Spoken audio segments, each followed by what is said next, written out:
Alors, l'exercice numéro 6, 2x, donc faire un tableau de signes des fonctions suivantes.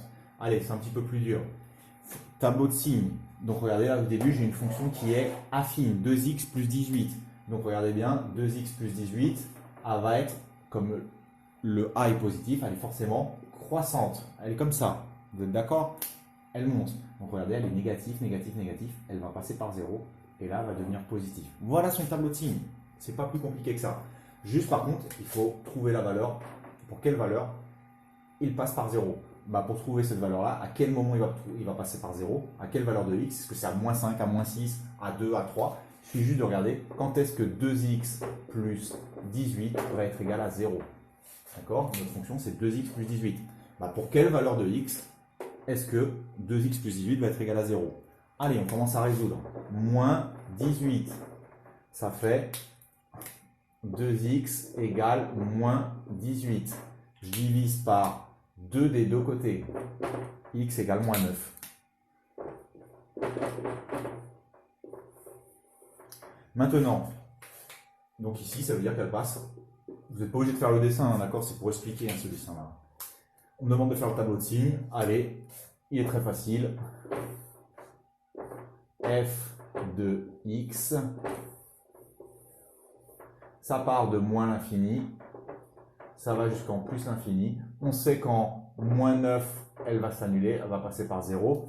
On sait qu'au début, elle est négative, après elle passe positive. Voilà, c'est terminé. Faisons maintenant g de x. Alors là, c'est un peu plus dur, parce qu'on a une division. Bon, on l'a déjà vu en classe, mais bon, c'est pas facile. Donc j'ai une fonction affine qui est divisée par une autre fonction affine. Quand c'est comme ça, vous devez d'abord, dans la première séance, c'était une multiplication. Donc ça va être un petit peu différent, regardez bien. Là, je vais devoir étudier le signe du numérateur et le signe du dénominateur. C'est très facile de savoir, c'est deux fonctions affines. C'est exactement la même chose que ce que je viens de faire. Donc je vais faire la première étude de 7x plus 21.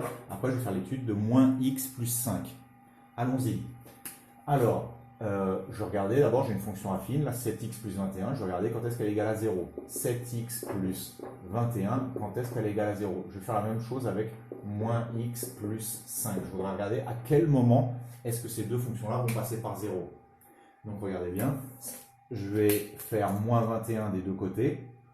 Donc moins 21 des deux côtés, je me retrouve avec 7x qui est égal à moins 21. Je divise des deux côtés par 7 et je me retrouve avec x égale moins 3. X égale moins 3. Donc celle-ci, elle va passer par 0 à x égale moins 3. Maintenant, allez, on va un peu plus vite. Moins 5 des deux côtés. X égale moins x égale à moins 5. Je divise des deux côtés par moins 1. X égale donc à 5. Celle-ci s'annule pour x égale 5. Je fais un dessin très rapide pour l'une et l'autre fonction, mais je pense que vous l'avez en tête. Mais pour que ce soit encore plus clair, je vais l'effacer après. Mais regardez bien, celle-ci, quelle est l'idée de cette fonction? Elle est croissante parce que le coefficient directeur est positif et elle va passer par moins 3 ici. Regardez, pour x égale moins 3, c'est là qu'elle va s'annuler. Voilà ma fonction. Elle a quelque chose comme ça. Donc elle est négative. À x égale moins 3, elle passe par 0 et après elle devient positive.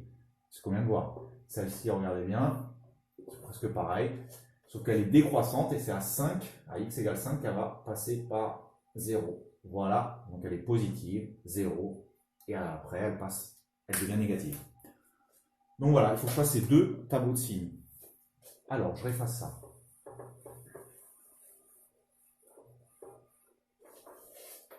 Regardez bien. Je mets d'abord x.